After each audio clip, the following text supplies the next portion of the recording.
네, 한 주 잘 지내셨습니까? 자, 오늘 우리 천수경 함께 먼저 독송하고 또 살펴보도록 하겠습니다. 자, 천수경 54쪽이에요. 오늘 함께 생각해 볼 부분까지 읽고 하겠습니다. 54쪽.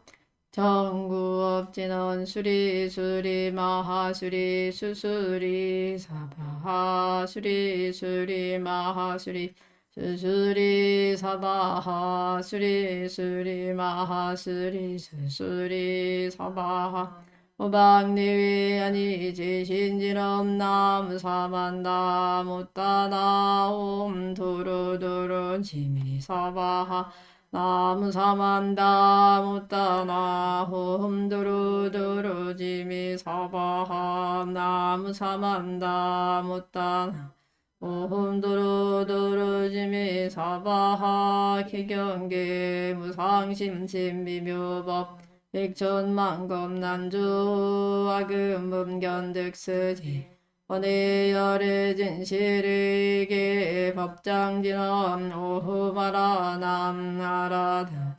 오후마라남하라다 오후마라남하라다 전수천안관자재 보살광대원 마무의 대비심 대다라니게 청계수관음 대비주 원력공심 상호신 천비장엄 보호지 천안광명변관조 진실어중 선미러 무의심 내기비심 제희구 영사멸제제제업 전룡중선동자호 백천삼매 도눈수 수지신시광명당 수지신시신통장 세척진로 원제해 초중고리방편문 아금징송서기의 소원중심지런만 나무대비 관세의 허나속칠제법 나무대비 관세의 허나조득지해안 나무대비 관세음 허나속도일체중 나무대비 관세음 허나조득선방편 나무대비 관세음 허나속승반야선 나무대비 관세음 허나조득월구해 나무대비 관세 속득계정도 나무대비 관세의 허나조등 혼적산 나무대비 관세의 허나속해무의사 나무대비 관세음 허나조등 법성신 하야향도삼 자체절 하야향와탕 와탕자수멸 하야향지옥 지옥 자구갈 하야향하기 하기 자포만 하야향수라 학심자조법 하야향축생 다직대지해. 자, 여기까지 하겠습니다. 오늘은 자, 여기 10가지의 그 서원 중에서 오늘은 이제 마지막 원화조동 법성신 이 부분을 이제 살펴볼 건데요. 이 법성신을 얻기 전에 그 앞부분이 원화 속해 무의사잖아요. 그죠? 함없는, 하대 한바 없는 그런 무의의 법을 내가 내일 체득하겠습니다. 이렇게 했을 때 바로 그 상태가 돼야 이제 조동 법성신을 이제 얻을 수가 있는 거죠. 원컨대 제가 법성의 몸과 같게 해 주십시오라고 이제 해석을 할 수 있어요. 자, 법성은 뭐라 했어요? 지난주에 법성은 법성은 진리라 그랬죠. 진리. 법의 성품을 우리가 진리로 볼 수 있는 거죠. 이 온 삼라 만상의 그 법성, 법의 성품은 체득한 사람만이 알 수 있지만 그 법성이 된다는 것은 그 진리의 몸, 법성이 된다는 것은 진리의 몸이 된다. 결국은 진리와 하나가 되는 그런 몸을 말하게 되는데, 그 진리와 하나가 된 몸은 뭐예요? 바로 부처님이죠. 부처님의 법신을 말하는 거죠. 우리가 이 앞에 이 서원대로 처음에 원하속지 일체법, 모든 일체법을 알아서 또 지혜를 증득을 해서 쭉 이렇게 10가지, 9가지를 다 이루었을 때 결국은 법성신을 얻게 되는 거예요. 자, 법성신 했을 때 법성신은 진리의 몸이다. 진리의 몸. 진리와 하나가 되는 그런 몸을 이루게 하여 주십시오. 라는 그런 원이잖아요. 그러면은 이 법신, 보신, 화신, 우리 부처님의 몸을 삼신이라 해가지고 법신, 보신, 화신으로 나누고 있죠. 자, 법신은 진리의 몸. 그 다음에 보신은 뭐냐? 보신은 아미타불처럼 위대한 서원을 세우고 또 한량없는 수행을 닦아서 그 결과로 얻는 그 몸을 말해요. 그리고 화신은 그 중생 제도를 위해서 그 10,000가지 반편으로 나타나는 부처님 몸이에요. 그 법화경에 보면은 서가모니 부처님께서 그 과거세 한량없는 과거세 성불을 하셨지만 이 사바세계 중생을 제도하기 위해서 마야 부인의 몸을 빌려서 이 세상에 이제 오셨다. 이렇게 반편의 몸으로 오시는 분을 화신, 진리 그 자체를 법신 이렇게 하죠.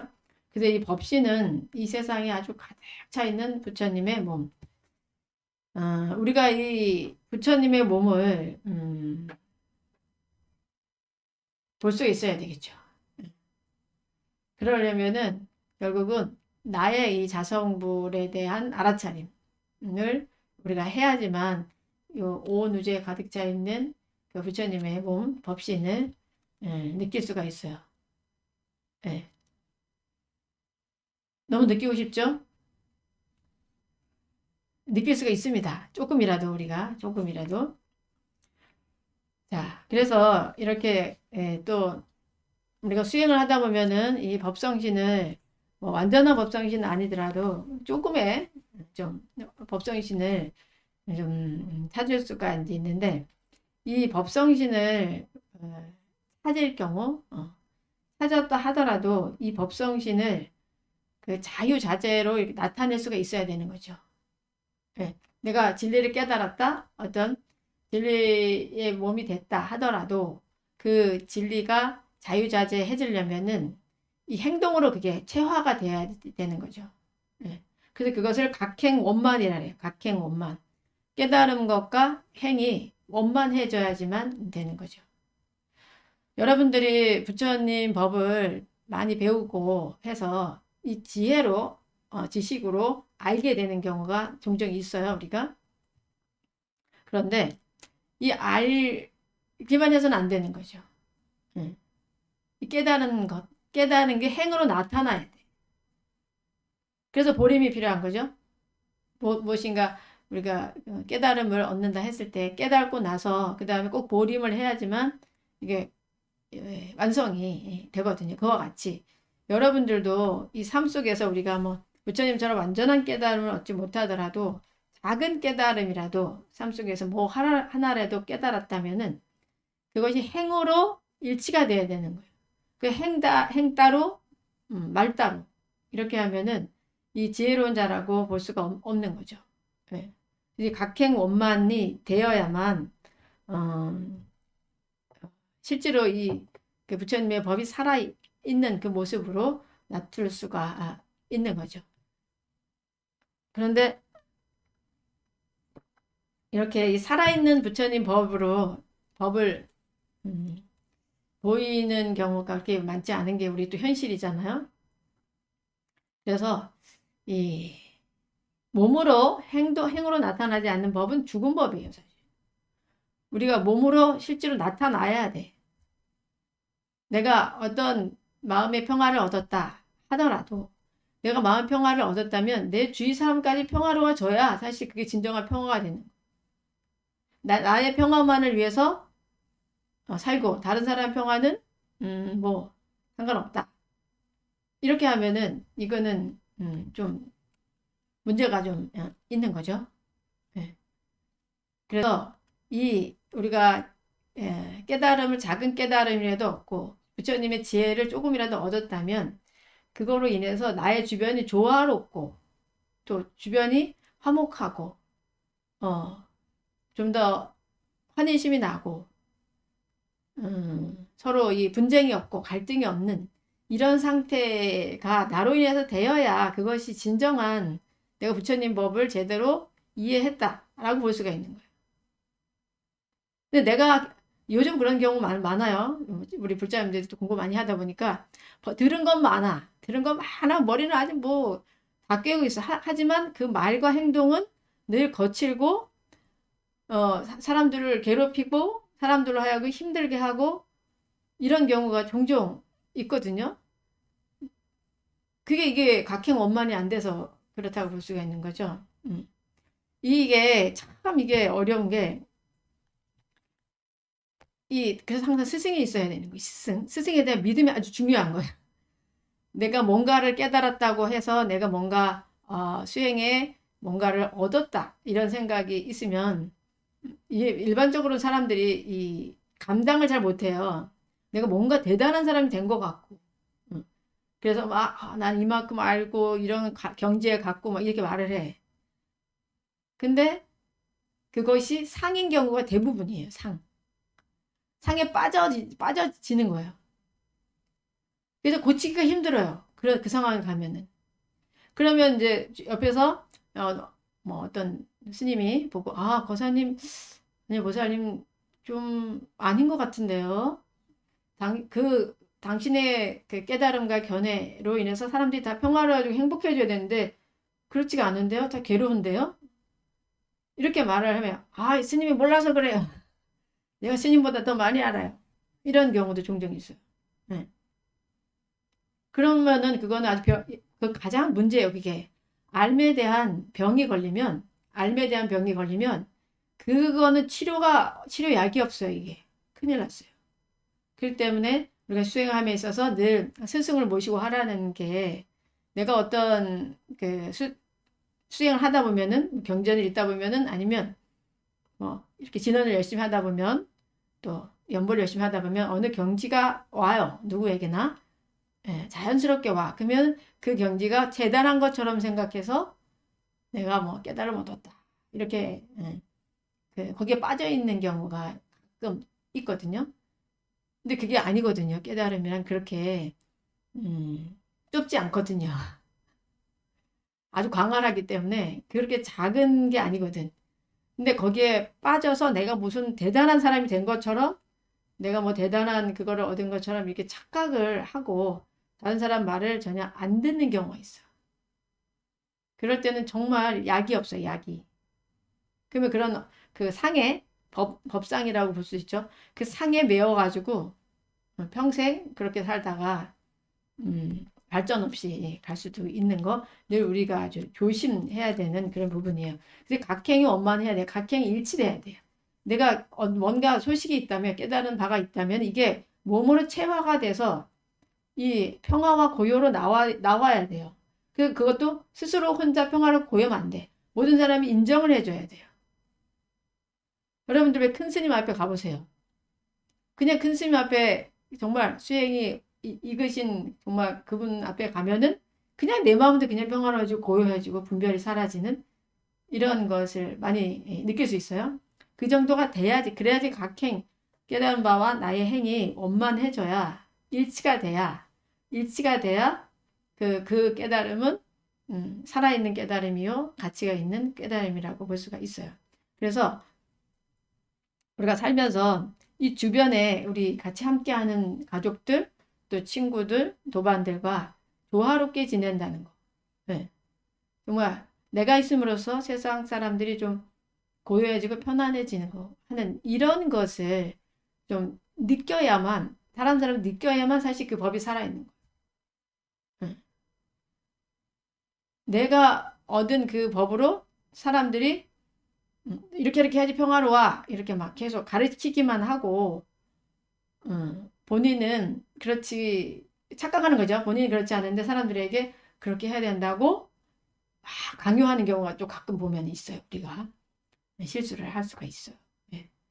그러면은 아주 그거는 잘못된 거죠.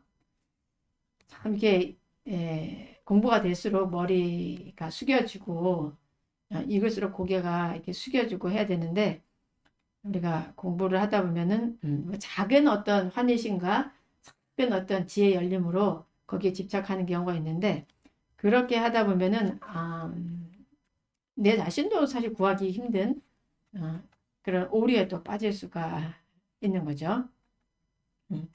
자, 그래서 이 법성신이라는 게 참 중요해요. 법성신. 우리가 지금 이렇게 있지만 각자의 이 몸이 그냥 우리는 온 덩어리인 줄 알고 있었잖아. 온 덩어리인 줄 알고 있었는데 이 몸이 법성신이라는 거야. 진리의 몸이라는 거야. 굉장한 희망이죠. 네, 법성신을 얻게 하소서. 네. 진리는 하나지만 이 모양에 따라서 달리 나타나고 있는 거죠. 네. 물이 있을 때 그 물을 어떤 그릇에 담느냐에 따라서 그 물의 형태는 바뀌죠. 그 물을 이 컵에다 담으면은 이 물이 그냥 이 형태로 되는 거고 또 큰 그릇에다 담으면은 또 크게 되는 거고 이 모양에 따라서 뭐 이 모양이 세모냐 둥구냐 네모냐에 따라서 달라지듯이 우리가 지금 우리의 그 바깥의 모습들은 다 각양각색이지만 그리고 어떤 사람은 막 짜증 잘 내는 사람도 있고 어떤 사람은 아주 부드럽고 자비로운 사람도 있고 진짜 어떤 사람은 막 지혜로운 사람도 있지만 겉으로 보이는 모습들은 그렇지만 모두가 다 법성신이라는 거죠. 결국은. 그래서 내가 진리의 몸이다라는 거. 내가 진리의 몸이라는 것을 여러분들이 확신을 가지셔야 해요. 확신. 내가 화가 나기도 하고 남을 미워하기도 하고 싸우기도 하고 분별이 있기도 하지만 겉모습은 그렇지만 실제로 나의 이 자체 나의 본체는 원래 진리의 몸이다. 그 확신을 가지셔야 돼요. 그 확신을 가지셔야 이 법성신이 되지. 그 확신이 없으면 체득할 수가 없는 거죠. 법성신을 바깥에서 찾으려고 한다면은 찾아질 수가 없어요. 이 자리에서 모든 것이 다 마음에 의해서 이루어지는 거기 때문에 지금 이 자리에서 내가 부처임을 내가 진리의 몸임을 자꾸 체득하려고 알려고 노력을 하셔야 돼. 그리고 거기에 맞춰서 부처님의 행위라면 이렇게 말하고 이렇게 행동하고 이렇게 하겠지. 그래서 그렇게 해서 핵심 중심이 있어야 되는 거죠. 중심.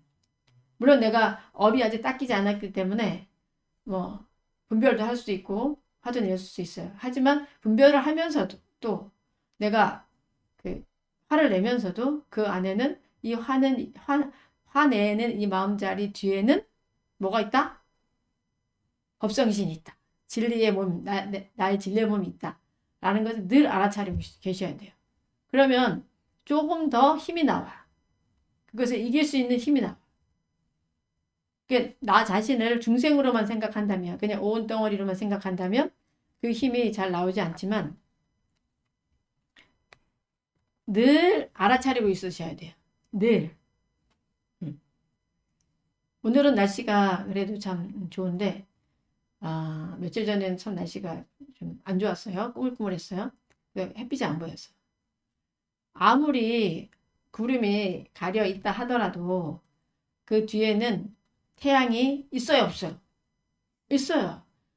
낮이 되면은 늘 태양이 보이죠. 뭐 밤에도 우리가 못 볼 뿐이지 자전거 공전에 의해서 못 볼 뿐이지 태양은 있잖아요. 좀 버려질 뿐이지.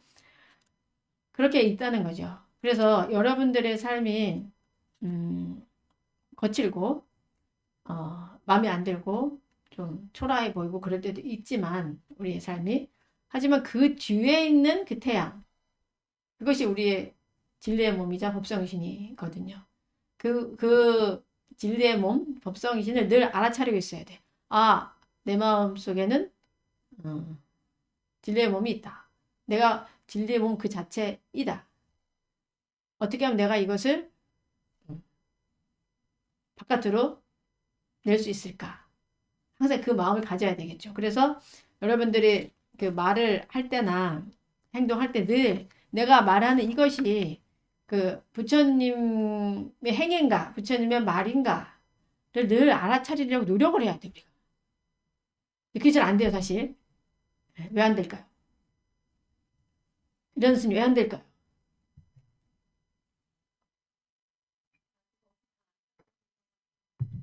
예.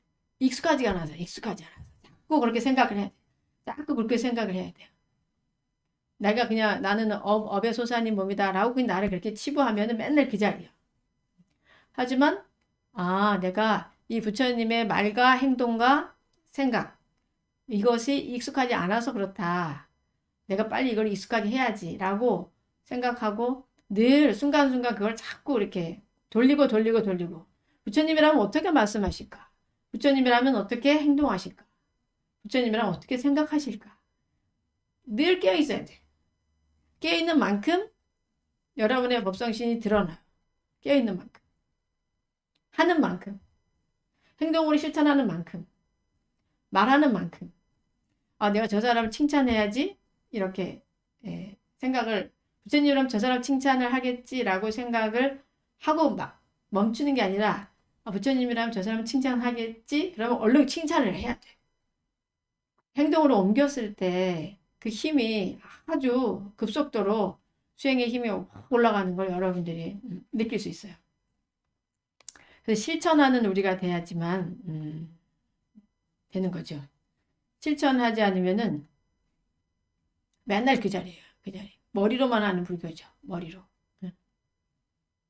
머리로만 불교를 하면은 발전이 이제 거의 없어요. 몸으로 해야 돼. 온몸으로. 온몸으로 함께 해야 돼. 부처님처럼 말하고, 부처님처럼 생각하고, 부처님처럼 행동하려고 자꾸, 몸으로 막, 몸부림을 쳐야 돼요. 몸부림. 화가 막 여기까지 올라오다가도, 좀 더 내가, 부처님을 화를 안 내겠지 하고, 뭐 참고 어떻게 말할까? 한 번 더 생각해보고. 그게 쉽지 않죠? 쉽지 않지만, 또 우리가 익숙하지 않아서 그런 거기 때문에, 하다 보면 된다는 거예요. 하다 보면. 그게 참 신기해요. 그게 다 우리가 법성신을 가지고 있기 때문에, 불성을 가지고 있기 때문에, 그것이 이제 가능한 거죠. 그래서 이 확신을 갖는 거 굉장히 중요해요. 결국은 이 불교의 핵심은 내 자신이 바로 부처임을 깨닫는 거예요. 결국은 시작과 끝이 다 그렇게 되죠. 부처임을 깨닫는 거. 그 길로 가기 위해서 이런저런 수행 방편도 있는 거고 우리의 최종 목표는 나 또한 법성신이다. 나 또한 부처다. 라는 그것을 알기 위해서 가고 있는 거예요. 우리의 목표는 그렇다는 거죠. 저는 불교가 참 좋은 게 이렇게 목표가 확실해서 좋아. 너무 확실하잖아요. 부처가 되는 게. 말도 부처님처럼 하고 행동도 부처님처럼 하고 생각도 부처님처럼 하기 위해서 살아가는 거지. 내가 밥을 먹는 것도 길을 가는 것도 세수를 하는 것도 결국은 그 길을 가기 위해서 그것을 이루기 위해서 하고 있다는 거. 여러분들이 그것만 명심을 하면은 정말 수행이 굉장히 빠르게 될 수가 있어요. 그래서 이제 결국은 우리가 이 원화조동 법성신 이 의미를 통해 가지고 내 자신이 금덩어리임을 내가 바깥은 이렇게 좀 뭐가 먼지가 쌓이고 뭐 꾸질꾸질하게 보이지만 내 안은 정말 금덩어리다. 내가 지금까지 흙덩어리인 줄 알고 살고 있었는데 내 안은 정말 금덩어리였다. 라는 이런 확신을 갖고 여러분들이 이제 그 깨달으려고 내가 금덩어리를 자꾸 보려고 노력하는 거. 네. 그것이 바로 이제 원화주동 법성신의 의미라고 우리가 볼 수가 있습니다. 너무 희망적이죠? 우리 불교. 길거리에 가는 아주 꾸질꾸질한 노숙자도 결국은 법성신을 다 가지고 있는 모양만 바깥 모양만 좀 그렇지 안은 다 법성신을 가지고 있다는 거죠. 이렇게 여러분들이 생각한다면 모든 사람들이 이렇게 생각한다면 자살이라는 거 요즘 자살이 굉장히 큰 문제가 되고 있잖아 우리나라. 그 자살이라는 것을 하지 않겠죠. 내가 얼마나 대단한 능력을 가지고 있고 얼마나 소중한 사람임을 모르다 보니 이런 극단적인 선택을 하게 되는데 더 많은 사람들이 불교를 공부를 해서 내가 얼마나 정말 대단한 능력을 가지고 있는 사람인지를 알게 됐으면 좋겠어요. 자, 그렇게 되면은 우리가 법성신을 이루면 그 다음에 무엇을 할 수 있느냐가 그 다음에 나오는 거예요. 아약 향도산 도산 자체절 아약 향화탕 화탕 자수멸. 자, 아약 향도산이 뭐야? 내가 이거 이제 육향이라고 하는데 내가 칼산으로 가면은 그 칼산이 스스로 꺾여 지기를 바랍니다. 네. 그 칼산이 스스로 무너지고 만다. 그런 거예요. 자, 이게 도산이 나와요. 도산. 이 도산이 뭐냐? 이게 그 도산 지옥이에요. 지옥 가운데서도 아주 형벌의 고통이 아주 극심하다 그래요. 이 도산 지옥은 10대 지옥 가운데 하나인데 그 칼이 산을 이루은 지옥이에요. 그래서 아주 날카로운 칼이 솟아있는 게 산. 칼들이 뾰족뾰족하게 이렇게 막 이렇게 세워져 있는 거예요. 그래서 이 죄인들이 거기를 밟고 지나가. 얼마나 고통스럽겠어요. 도산지옥. 자, 도산지옥을 내가 만약 간다면, 내가 만약 칼산을 향해 간다면 칼산은 저절로 무너지고 만다. 이런 그 법성신을 얻었기 때문에 이제 가능한 일이죠. 근데 사실 이 칼산을 우리가 이 삶 속에서도 느낄 수가 있죠. 아주 험난한 그 우리 인생 여정을 보면 정말 칼을 받고 가는 정도의 그런 아주 심한 고통을 느낄 때, 그럴 때도 우리가 있어요. 그래서 어떻게 보면은 우리 또 인생살이라고도 볼 수가 이제 있는데, 칼에 찔리는 것보다도 더 심한 그런 고통, 이런 고통 여러분들 겪어본 적 있으세요? 저는 없는 것 같은데 여러분들 있나 모르겠어요. 칼에 찔리는 거. 생각나네. 저도 한 경우가 생각나. 정말 믿었던 사람이었는데 그 사람이 뭐랄까 말도 안 되는 험담을 한 거 들었을 때 그때 정말 칼에 찔리는 것보다도 더 큰 고통이었던 그런 기억이 나요.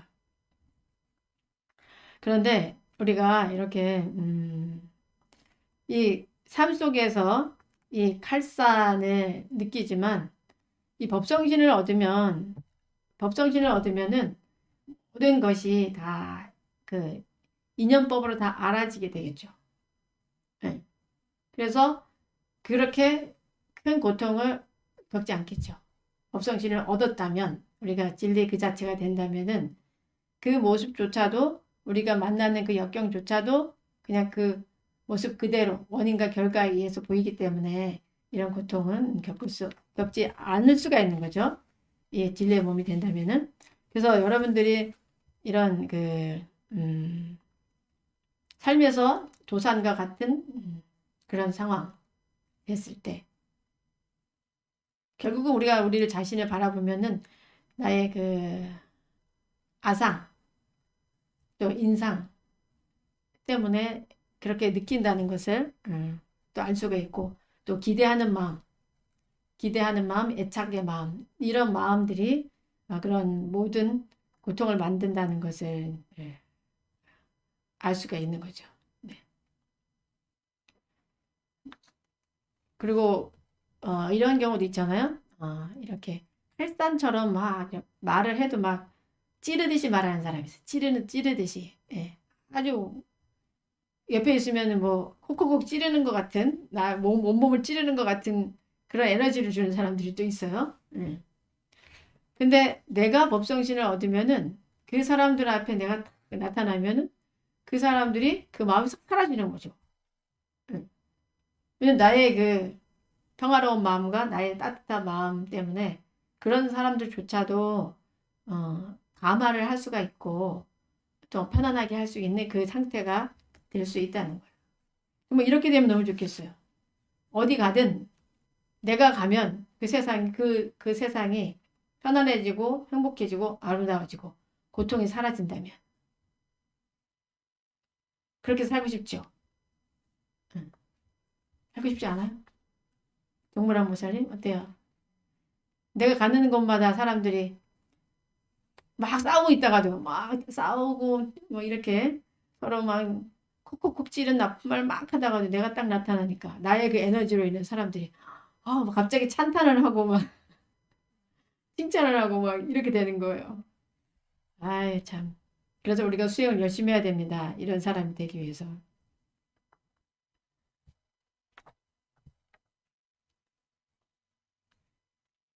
자, 결국은 우리가 그 법정신이 된다는 거, 태양이 된다고도 볼 수가 있어요. 태양. 이 어둠은 태양이 나타남으로써 사라지는 거잖아요. 어둠을 억지로 없애려고 하는 게 아니라 그냥 태양이 아침에 되어서 태양이 딱 나타나면 어둠이 그냥 자동적으로 사라지듯이 내가 나의 이 그 자성불의 에너지, 자성을 깨닫는다면, 진리를 깨닫는다면, 진리 그 자체가 된다면 내 자체가 벌써 태양이 되기 때문에 내가 가는 곳에는 그냥 이렇게 어둠이 사라지고 밝은 그 빛이 늘 함께 할 수 있는 그런 상태가 될 수가 있어요. 저도 뭐 여러분들 우리 특히 절에 와서 수행을 해 가는 모습들을 보면은 이거 많이 느껴져요. 처음에 이제 수행을 하기 전에는 기도를 하기 전에는 굉장히 어둡고 표정도 어둡고 말도 거칠고 막 그랬는데 절에 와서 수행을 하고 기도를 하고 이렇게 하면서 말이 굉장히 부드러워지고 얼굴도 밝아지고 예. 그거를 볼 때마다 참 신기하다. 이 수행이라는 게 기도라는 게 사람을 이렇게 바뀌게 하는구나. 그 아주 고통스러워서 막 이렇게 찌그렸던 그 얼굴들이 이렇게 환하게 이렇게 펴지는 그런 모습을 종종 보게 돼요. 결국은 우리가 이 절에서 경전을 읽는다는 거, 또 연불을 한다는 거, 이런 결국은 우리의 자성부를 찾게 해주는 도구라고도 볼 수가 있는 거예요. 이 바깥의 선지식들은 내 안의 선지식을 찾게 해주는 분들이 있거든요. 항상 선지식이 바깥에만 있는 게 아니라 바깥의 선지식들이 하는 일은 내 안의 선지식, 나의 선지식을 찾게 해주는 일을 하고 계신 거예요. 그래서 내 속에서 늘 찾아야 되는 거죠. 답은 항상 내 속에 있는 거죠. 자, 그 다음 아약 향화탕 화탕 자소멸. 내가 만약 화탕의 지옥을 향해 나간다면 화탕 지옥이 저절로 소멸 된다. 네, 법성신을 얻었기 때문에 이게 가능한 거죠. 자, 그러면은 이 화탕 지옥에 대해서 이제 말씀을 드려요. 화탕 지옥. 이 지옥은 넓이가 40유순이래요. 아주 크죠. 네. 40유순이나 되는 큰 솥이 18개가 있대. 40유순이 얼마나 큰 솥이에요. 그런데 이 솥을 500명의 나찰들이 그 불을 떼면서 솥 안에 있는 끓는 샘물이 튀어서 불꽃이 되고 이것이 또 불바퀴가 돼서 다시 솥으로 들어가는 이런 지옥인데 이 지옥에 가는 사람들은 어떤 사람이 가느냐.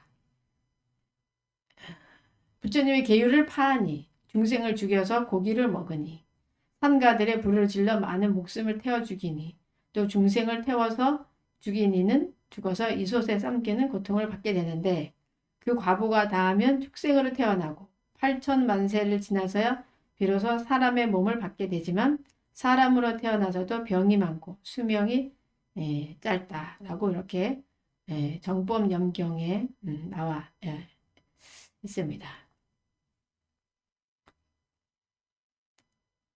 좀 여러분들이 깜짝 놀라지요, 그죠? 부처님이 계율을 파니.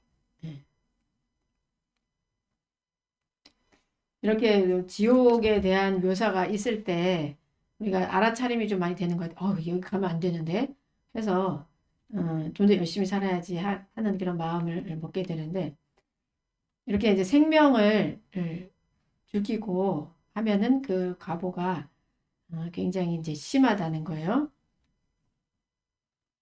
그래서 화탕지옥을 그래요. 화탕지옥에는 막 그 끓는 샘물, 샘물이 막 끓는 거죠. 그 끓는 샘물에 들어가게 되는 그런 고통을 겪게 되는 그런 지옥. 그런데 내가 그곳에 가면은 내가 화탕의 지옥을 가면은 화탕지옥이 저절로 소멸된다는 거. 이 화탕지옥을 느껴본 적 있어요, 여러분? 혹시 이 삶 속에서 화탕지옥이 꼭 그 죽어서 있는 게 아니라 이 삶에서도 있죠.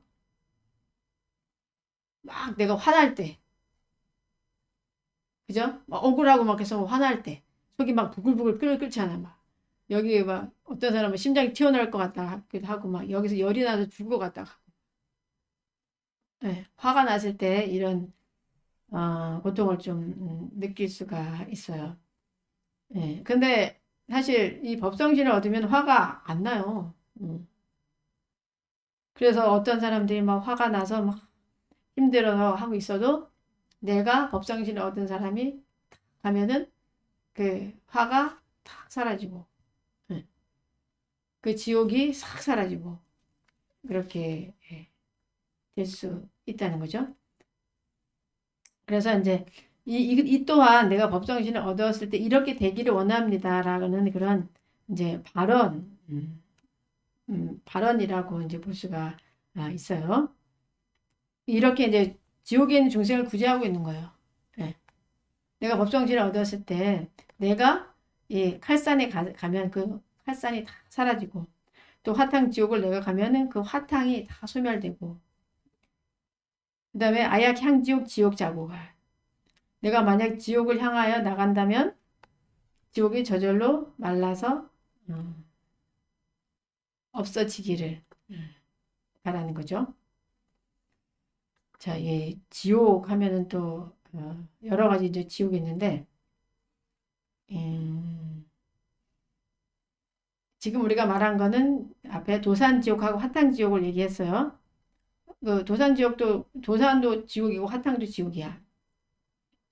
그 다음에 한빙지옥이 있어요. 한빙지옥. 한빙지옥은 쉴 새 없이 찬바람이 불어오고 얼음으로 고통을 주는 지옥이라고 해요. 거기 추워. 그 다음에 이제 검수지옥. 검수지옥은 나무의 가지, 꽃, 잎사귀가 모두 날카로운 칼이 되어 있는 검수지옥이에요. 갑자기 그 신과 함께 영화가 생각납니다. 거기 보면은 그죠? 이 막 망자가 가는 길에 이 잎사귀들이 칼로 막 변하고 그렇게 되죠. 또 보습으로 혀를 가는 고통을 받는 발설지옥. 독사가 울거리는 독사지옥도 아주 많은 그 지옥이 있어요. 그 중에 그 가장 죄업이 중한 중생들이 가는 지옥은 아비지옥이라고 그래요. 아비지옥. 아비지옥 중에서도 그 무간지옥이라는 그 지옥인데 그 무간이라는 건 쉴 사이가 없다는 뜻이에요. 무간. 간격이 없다. 그래서 첫째는 지은 죄의 대가를 받느라고 다른 생을 받을 틈이 없어. 그 나쁜 업을 이제 지었잖아요. 그러면 그 과보를 이제 대가를 받는데 좀 쉬었다가 또 다른 데도 환생을 했다가 와서 받아야 되는데 너무너무 그 아주 나쁜 죄이었기 때문에 다른 생을 받을 틈이 없대. 그래서 무간이라는 거, 무간. 그리고 무간지옥 이야기를 많이 하잖아요. 둘째는 고통을 받느라 쉴 사이가 없는 거.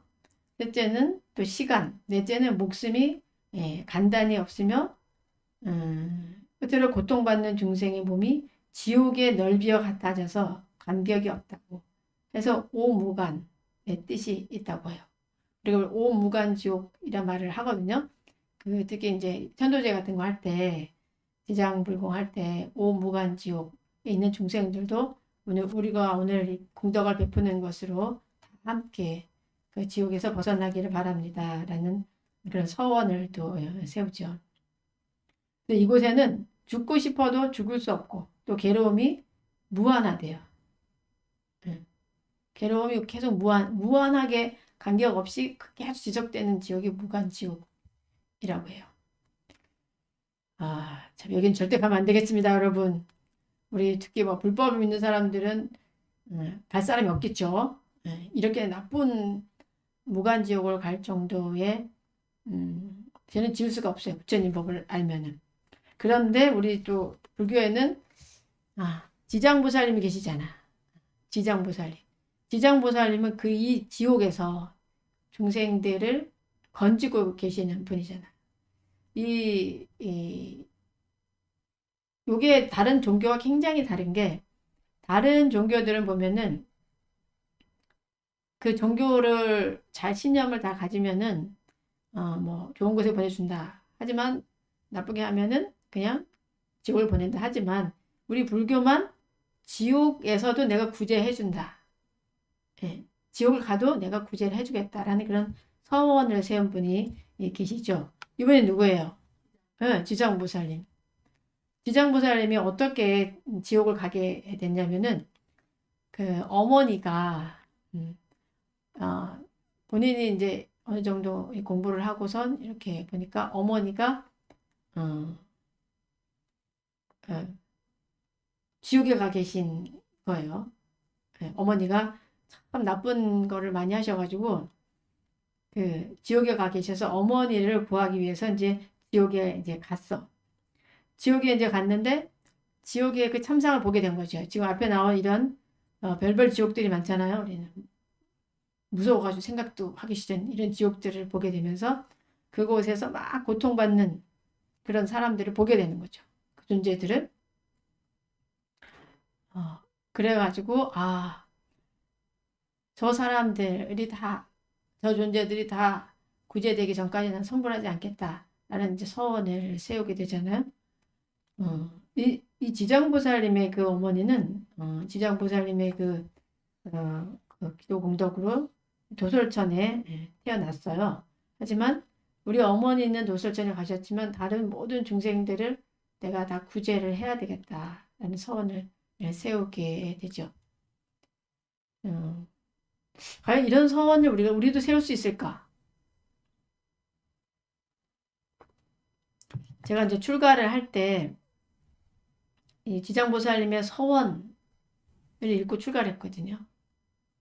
출가를 할까 말까 늘 망설이고 있다가 기도를 하게 됐는데 어느 절에 가서 하루에 이제 2000배씩 기도를 하면서 지장 그 절에서 그때 지장 기도를 하고 있었어요.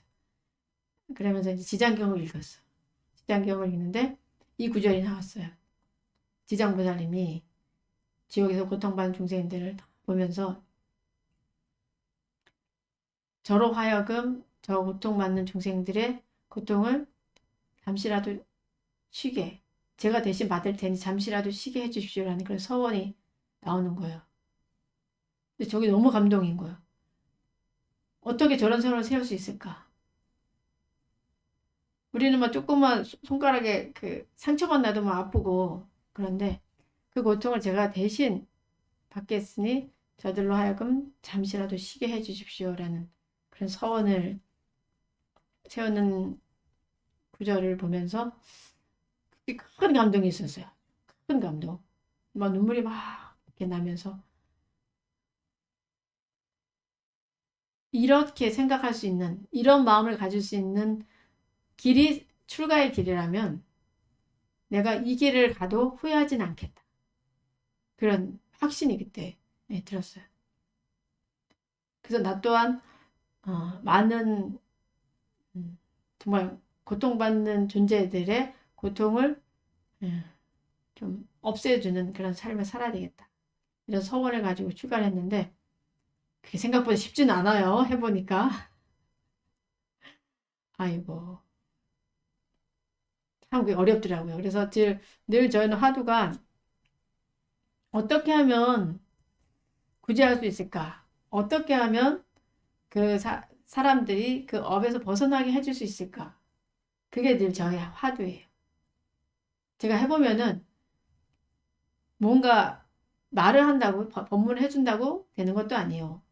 어떤 뭐 보시를 한다고 해서 그게 사람이 확 바뀌는 것도 아니더라고요. 시간이 너무너무 오래 걸려. 그 고통에서 벗어나는 것 자체가. 네. 업을 내가 바꾸는 것 자체가 너무 시간이 너무 많이 걸리는 거예요. 그래서 이걸 좀 빨리 할 수 있는 방법은 없을까.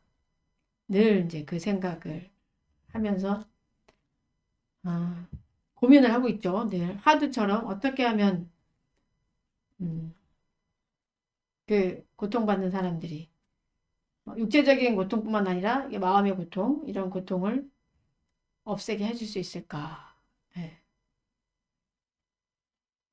뭐 최선을 다하고 있는 것뿐이에요. 네. 에? 우리 보살님은 저한테 도움을 많이 받으셨어요? 아이고 감사합니다. 그래서 제가 밥값을 좀 하고 있는 것 같아서 밥값을 좀 해야 되는데 말이에요. 아유 그래서 늘 이제 저의 한계를 느껴요. 아유 이렇게 하면은 사람들이 이렇게 빨리 벗어났으면 좋겠는데 벗어나지 못하는 그런 상태를 보면서 아유 내가 빨리 수행을 더 잘해서 나의 지혜가 더 명철해져서 내 얼굴만 봐도 나한테 한마디만 들어도 이렇게 그 고통의 마음에서 벗어날 수 있도록 할 수 있어야 되는데 근데 그 마음이 늘 있어요. 근데 보살님이 도움을 받았다 하니까 감사합니다. 한 분이라도 그런 얘기를 해주시니까 아주 굉장히 감사합니다. 그래서 제가 그 지장보살님을 보면서 이게 인간으로서 가능한 마음일까 이런 생각을 했었어요. 인간으로서 이렇게 고통을 내가 다 짊어지겠습니다. 저 중생들을 더 편안하게 해주십시오. 이런 마음을 먹을 수 있는 것일까? 그래서 그런 생각도 했고, 제가 특히 또 병원에 가봤을 때 그런 거 많이 느껴요. 병원. 가끔 제가 정기검사하러 병원에 가면은 환자들이 굉장히 이렇게 각양각색으로 아파하고 계시잖아요. 그럼 저 고통에서 벗어나고 싶어 하는데, 즉 그 고통에서 벗어나게 도와주는 분들이 사실은 의사, 간호사 분들이잖아요. 몸적으로는. 그래서 늘 저는 병원 가면은 이 시대의 지장보살님이 의사 선생님하고 간호사 선생님들이 아닌가 이런 생각을 하게 되더라고요. 몸의 고통을 없애주니까. 또 특히 그 어린 아이들이 이렇게 운명을 하는 그런 경우 있잖아요. 그런 경우도 보면은 병원에서 의사 선생님도 뭐 같이 다 울고 막 이런 모습 보면서 중생의 고통 속에 함께 아파하고 함께 울고 하는 거. 그런 삶을 사는 사람들이 다 이 시대 보살이 아닌가. 그런 생각이 들어요. 우리가 잘해야 되겠죠. 의사 선생님들, 간호사 선생님들. 그분들은 이제 몸의 고통을 없애주시는 분들이고, 마음의 고통을 없애주는 분들은 종교인들이죠. 종교인들. 그래서 종교인들이 수행을 많이 해야 돼요. 그래서 종교인들이 복을 많이 지어야 돼. 그래야 복을 지은 만큼의 또 자비가 생기거든요. 제가 해보면은 이 내 마음을 키우는 게 그냥 키워지는 게 아니라 행동으로 복을 이렇게 지어가면서 해야지만 이 마음이 굉장히 또 커지는데, 물론 그 남을 돕는다는 것도, 복을 짓는다는 것도 아주 지혜롭게 해야 되겠죠. 예, 지혜롭게. 그 또한 지혜가 없으면은, 잘못하면은 남을 돕는 게 남을 망치는 경우도 있어요. 그 경우는 제가 한번 말씀드렸잖아요. 우리 절에 쌀을 얻으러 왔는데, 제가 쌀을 조금씩 주다가 어느 날 쌀이 많아가지고 20kg를 준 적이 있어. 거린이 오셨는데, 자기가 친구들하고 같이 살고 있대요. 쌀을 얻으러 왔대요, 제가. 그때 좀 쌀이 많고, 이 봄이 지나고 여름이 되면 쌀이 좀 상할까봐, 그럼 이거 가져가서 많이 나눠 드시라고. 그래가 20kg 준 적이 있는데, 그분이 한 2주가 지나서 한 달도 안 돼 또 오셨어요. 그래서 제가 이제 쌀이 그때는 좀 조금밖에 없어가지고, 사중에 쌀이 없어가지고 한 3kg 정도를 줬어. 요만한 봉지를 줬더니 그분이 저한테 막 삿대질을 하는 거예요. 쟤네 이거 가지고 어떻게 먹고 살으라고 이걸 그러는 거예요. 그래서 내가 너무 충격을 받아. 내가 잘못했구나. 내가 돕는다는 게 내가 정말 지혜롭지 못하게 도왔구나. 이 사람을 더 큰 욕심쟁이로 만들었구나. 그 순간 굉장히 후회를 하게 됐어요. 저의 어리석음. 그 거리에 맞게 그 사람이 마음 크기만큼을 줬어야 되는데, 저는 그냥 이 사람들이 가져가서 이거 다 나눠 먹으면 참 좋겠지. 서로 좀 고마운 마음을 하겠지. 해가지고 이렇게 줬는데, 그다음 그 사람 욕심이 너무 한 번 주니까 그 욕심이 너무 커져가지고, 그 다음에 제가 적게 줬을 때는 저한테 이렇게 막 험한 말을 이렇게 한 거였어요. 그게 제 인생에서 굉장한 충격이었어요. 그래서 남을 도울 때는 정말 조심스럽게 도와야 된다. 베풀에 있어서도 그냥 베푸는 게 아니라, 어, 좀 지혜롭게 베풀어야 한다. 그것을 알게 되는 그런 기회였던 것 같아요. 지혜가 늘 필요한 거지, 지혜. 지혜가 있으려면은 있는 모습 그대로 그 정확한 상황을 파악하는 게 중요해요. 파악. 그 상대에 대한 자비가 있어야 사실 그 사람을 정확하게 파악할 수가 있지. 자비가 없으면 정확하게 파악할 수가 없어요. 그냥 나는 베푸니까 좋은 사람이야. 나는 훌륭한 사람이야. 뭐 이렇게 떻게 보면 나의 아상을 위해서 베풀 수도 있는 거죠. 우리가. 그게 아니라 조절을 잘해야 된다는 거죠. 이 사람이 감당할 수 있는 정도, 마음의 크기로 감당할 수 있는 정도는 이 정도구나. 이 사람 이걸 받아서 아유 준 사람에게 감사합니다라는 마음이 나올 정도, 그 정도에서 딱 줘야지. 너무 지나치게 많이 주면은 그 다음에는 욕심꾸러기가 돼가지고 더 큰 것을 원할 수 있다는 거죠. 네. 그렇습니다. 자, 그 다음에 아약 향하기 아기자포만. 내가 만약 아기가 있는 곳을 향하여 나간다면 굶주린 아기가 저절로 배가 충분히 가득 차기를 바랍니다. 이 구절이에요. 자, 아기 여러분들 아시죠? 아기는 목구멍은 바늘만 하고 배는 아주 수미선만하다 하잖아요.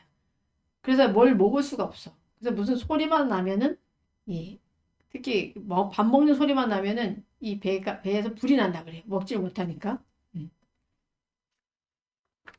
근데 이 아기에도 세 종류의 아기가 있다고 해요. 자, 첫 번째는 무죄 아기. 전혀 아무것도 먹을 수 없는 아기. 둘째 소재 아기.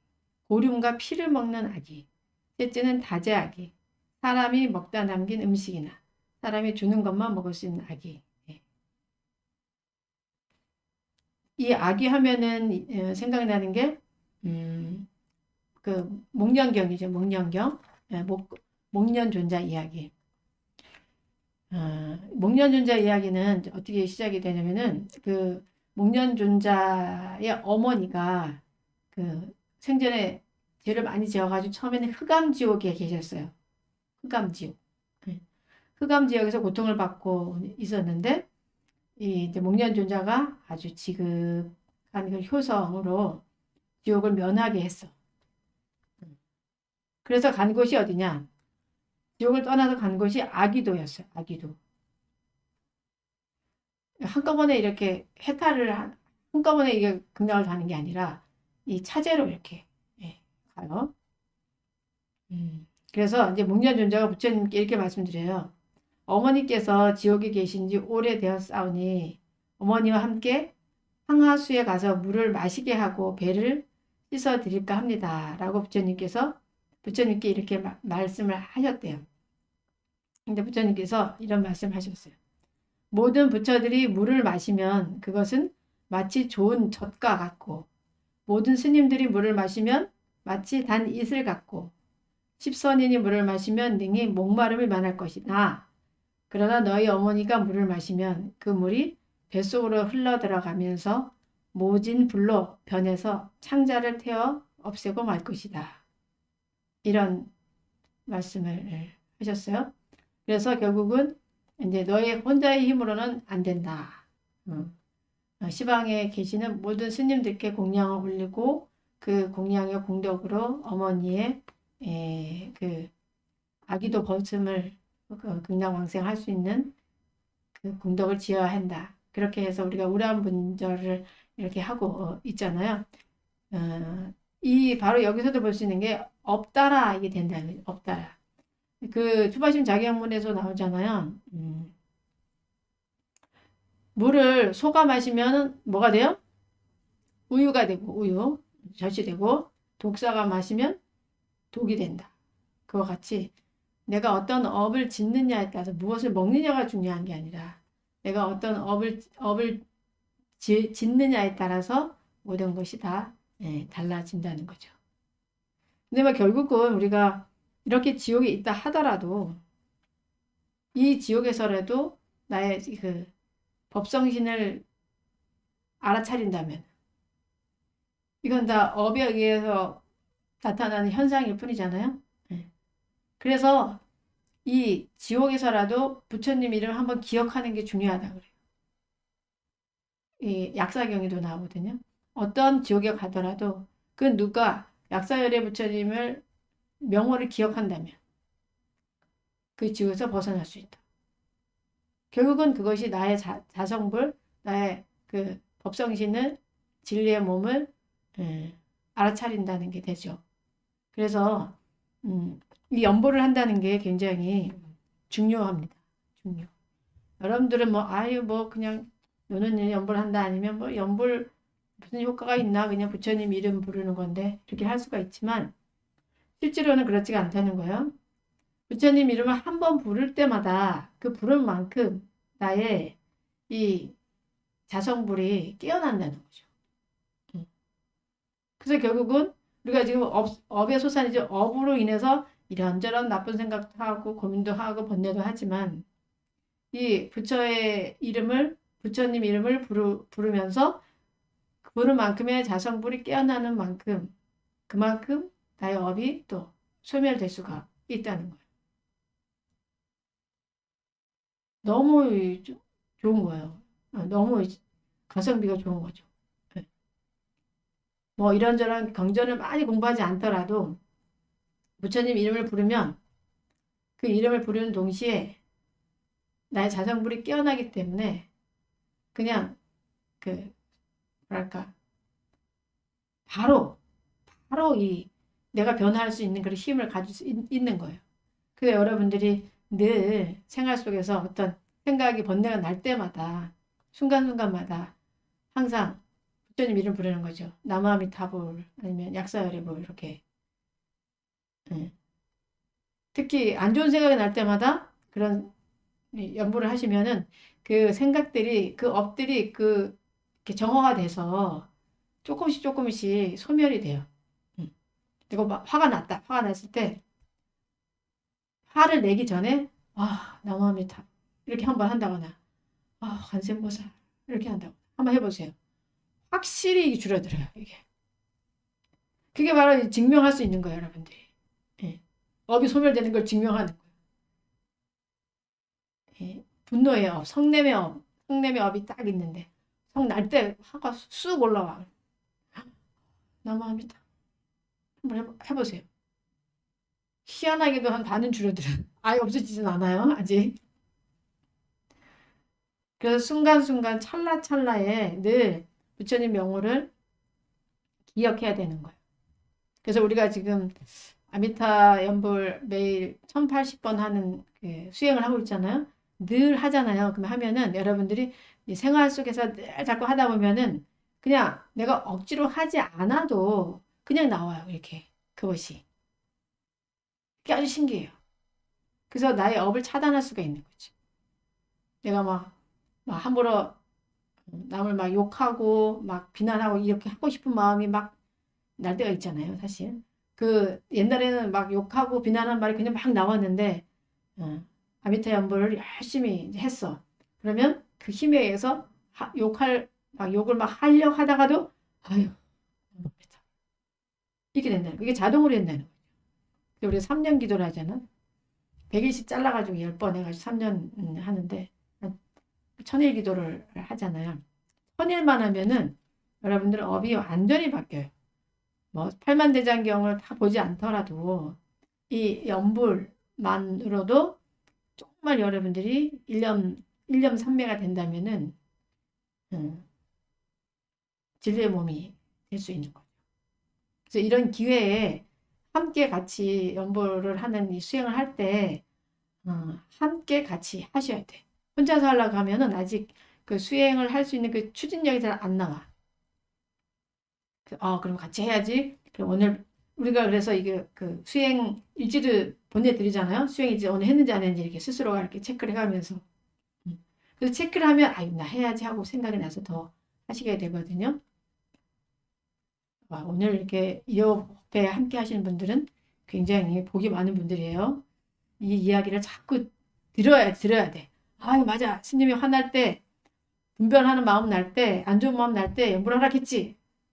이게 자꾸 귀에 딱지가 않도록 자꾸 들어야 돼. 그래서 스스로가 맞아. 화낼 때 나무아미타불 한번 하고 근데 그 자리에서 뭐 가피를 나중에 받는 게 아니라 그 자리에서 여러분들이 가피를 받으셔야 돼요. 그게 지속하다 보면 내가 좀 화를 좀 옛날에 화가 굉장히 많았는데 화를 그래도 좀 덜 내는 그런 사람이 돼가 있구나 라고 또 본인이 느낄 수가 이제 있는 거죠.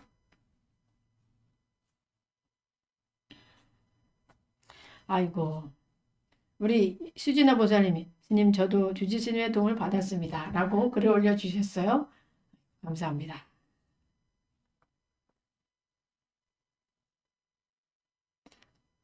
우리 차영숙 님도 마음의 고통을 없애주시는 분이 자오 스님이십니다. 아이고 이런 감사한 말씀을 해주셔서 다들 너무 고맙습니다. 그래서 이걸 빨리 없애는 방법이 연불이라니까요. 연불. 그래서 여러분들이 평상시 때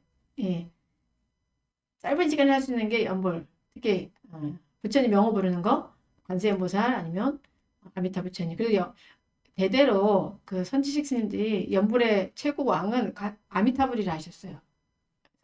선지식들께서 다 통해요. 어차피 연불은 다 통하지만 그 중에서 아미타불을 열심히 해라 말씀하셨거든요. 그렇게 하시고 또 이 다란이나 심묘장구 대다란이나 또 그 능엄신주 이런 그 진원들이 굉장히 좋아요.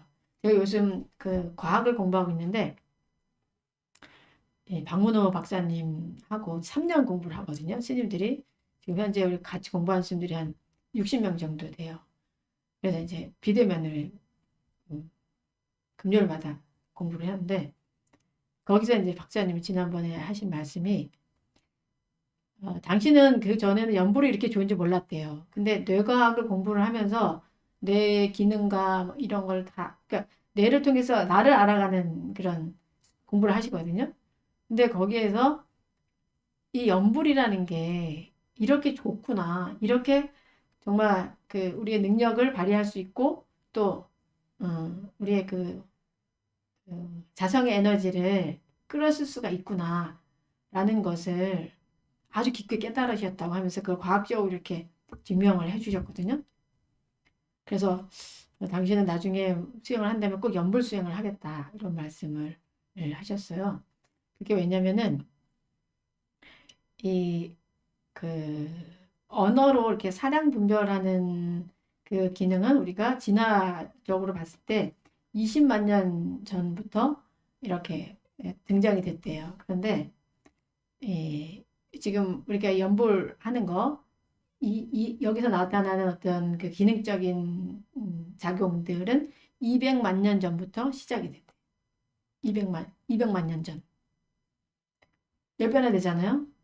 근데 이게 바로 이제 이 손의 그 기능과 함께 등장을 한 거래요. 그래서 이 연보를 했을 때는 10배 우리가 사량 분별로 이렇게 지혜를 성장하는 그것보다 10배는 더 빨리 할 수 있는 그런 능력을 가지고 있다고 그런 말씀을 또 해주셔서 제가 근데 사실 제가 그걸 많이 느꼈거든요. 기도를 하면서 연보를 하면서 느껴지는 이 번뇌의 사라짐 이게 이렇게 그 어떤 그 교리를 공부한다거나 이렇게 했을 때보다 굉장히 몇 배는 빠르다는 걸 제가 몸소 느꼈어요. 그래서 제가 여러분들에게 아미타 연부를 3년, 그러니까 1000일 하는 것을 권해드리는 거거든요. 뭐 다 인연 있는 사람들, 복이 있는 사람들은 또 인연이 돼서 이 수행을 같이 하겠죠. 또 인연이 없으면 또 안 할 수도 있는 그런 부분이지만 그만큼 우리가 그 지옥의 마음들이 올라올 때, 그 지옥의 마음을 한순간에 이게 싹 없앨 수 있는 건 연불이라는 거예요. 부처님의 명호를 부르는 거라는 거예요. 그거보다 더 빠른 방법은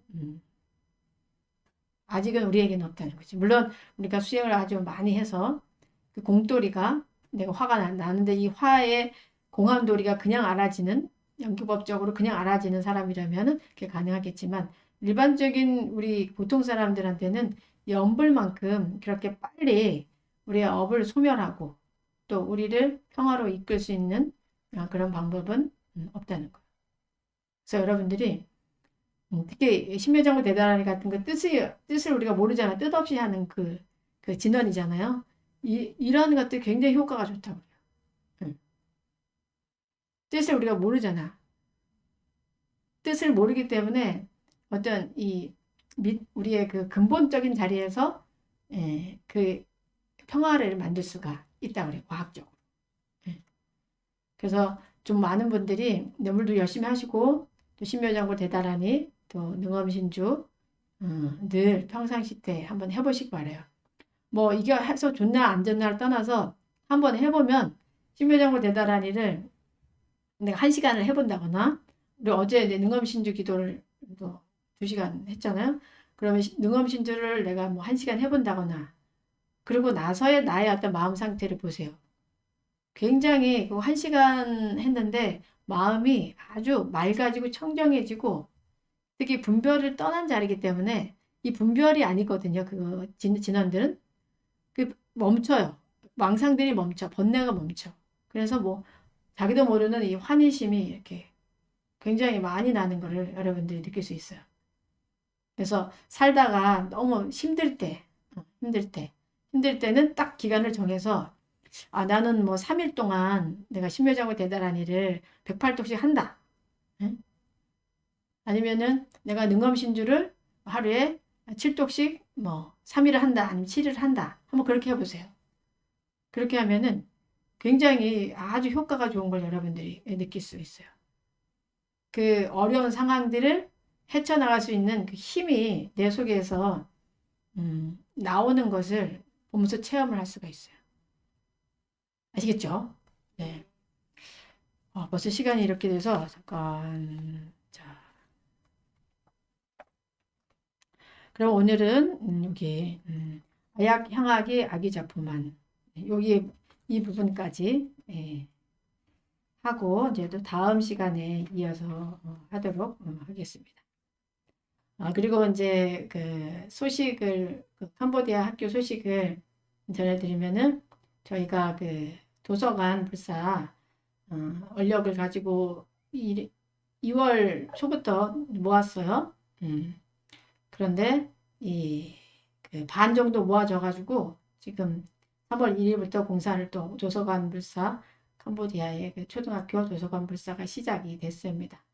여러분들이 정말 소중한 그 정성을 잘 모아주셔 가지고 또 도서관이 또 시작이 돼서 너무 감사하고 정말 뿌듯하고 합니다. 동참해 주신 분들 아주 감사드리고요. 또 마무리도 우리가 잘 할 수 있도록 주변에 여러분들은 많이 보시를 하셨으니까 주변에 또 보시할 분들 있으시면은 건선을 하셔서 뭐 작은 금액이라도 저희가 정말 소중하게 쓰고 있으니까 주변에 이렇게 한번 건선을 하셔서 공덕을 좀 짓게 하면은 좋겠어요. 이렇게 우리가 주변 사람들로 하여금 저 공덕을 짓게 해야 그 사람들의 삶이 더 변해요. 이 공덕을 짓지 않으면은, 특히 보시를 하지 않으면은 이 인생이 바뀌지가 않아요. 물론 뭐 보시는 여러 가지 보시가 있죠. 뭐 금액으로 보시하는 것도 있지만 또 늘 밝은 미소로 사람들을 대하는 거, 항상 환영하는 그런 몸짓, 따뜻하게 해주는 이런 뭐 말투, 모두가 다 우리가 보시를 할 수가 있는 거죠. 그래서 주변에 좀 많이 건설을 해서 우리가 3월 한 달 동안 그 건축이 완료가 됐는데 또 원만하게 할 수 있도록 여러분들이 정성을 모아주시면 감사하겠습니다. 자, 모두 행복하십시오.